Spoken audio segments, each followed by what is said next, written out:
El terror en el cine, como en tantos otros géneros, ha ido variando y evolucionando con el paso de los años, adaptándose a las nuevas generaciones. En él podemos encontrar desde obras maestras adelantadas a su tiempo, consideradas a día de hoy como grandes clásicos del cine, hasta fórmulas sencillas repetidas durante décadas por su mera rentabilidad a la hora de producir ingresos. Así pues, nos disponemos a echar un vistazo a ese constante cambio en la historia del cine de terror.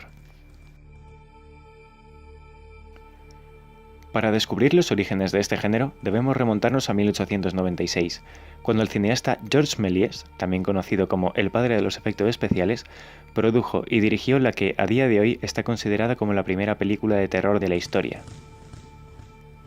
Su título, La mansión del diablo, filme mudo, como todos los pertenecientes a este periodo, de poco más de 3 minutos de duración que mostraba el encuentro con el diablo y algunos fantasmas.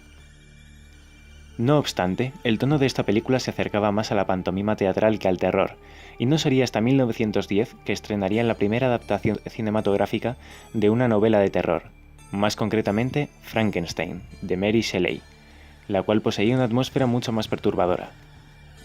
En los años posteriores fueron estrenados otros largometrajes que resultaban cada vez más tenebrosos durante este periodo mudo, como El gabinete del Dr. Caligari y La caída de la casa Usher. Pero si hay un filme que realmente destaca en este periodo es Nosferatu, estrenada en 1922, durante el expresionismo alemán. La historia de cómo un hombre trae accidentalmente a una terrible criatura de la noche hasta su hogar mostraba escenas que mantenían al espectador en verdadero suspense gracias a sus siniestros matices. Este fue el primer paso de los vampiros en la gran pantalla. Con el recurso del sonido disponible, se abrían nuevas fronteras para el cine de terror, y una de las primeras obras en aprovecharlo fue la segunda adaptación de Frankenstein, en 1931, regalándonos una de las frases más icónicas de este género.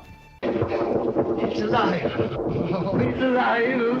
It's alive. It's alive. It's alive. En ese mismo año, y continuando a su vez con el legado que Nosferatu había iniciado, fue estrenada la película Drácula, basada en la novela de Bram Stoker, la cual supuso el origen de muchos de los recursos que son actualmente tradicionales en este género, como las telarañas y el propio atuendo de vampiro.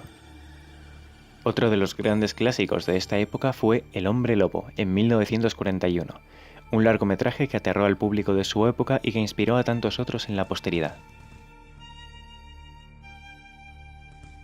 Si el primer periodo supuso el origen del género y el segundo las primeras mejoras a nivel técnico y narrativo, en este es en el que se produce el cambio más radical, llegando a los cines verdaderas obras maestras que supusieron un hito para la historia del cine.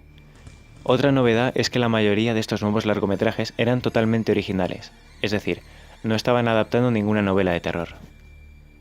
Algunos de los más relevantes son Los pájaros y psicosis, dirigidas por Alfred Hitchcock, junto con El exorcista, considerada una de las mejores películas de terror de la historia, La matanza de Texas, uno de los primeros slashers, entre otros.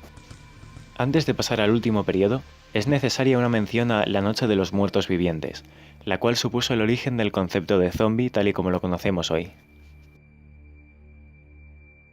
Esta última etapa está repleta de todo tipo de intenciones artísticas, los que buscan innovar, los que buscan volver a lo clásico, los que buscan mejorar las fórmulas ya existentes. Películas como Tiburón traumatizaron al público con un gran miedo a poner un pie en la playa. Otras, como Halloween, Viernes 13, Pesadilla en Elm Street y Scream, elevaron el entonces reciente subgénero del slasher.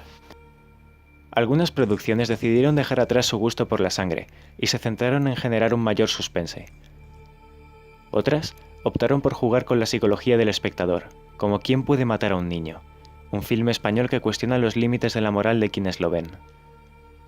En 1999 llegaría The Blair Witch Project, una película que causó una gran confusión en su estreno, pues su forma de grabar en primera persona a modo de reportaje hizo creer a mucha gente que lo que veían en pantalla había ocurrido de verdad.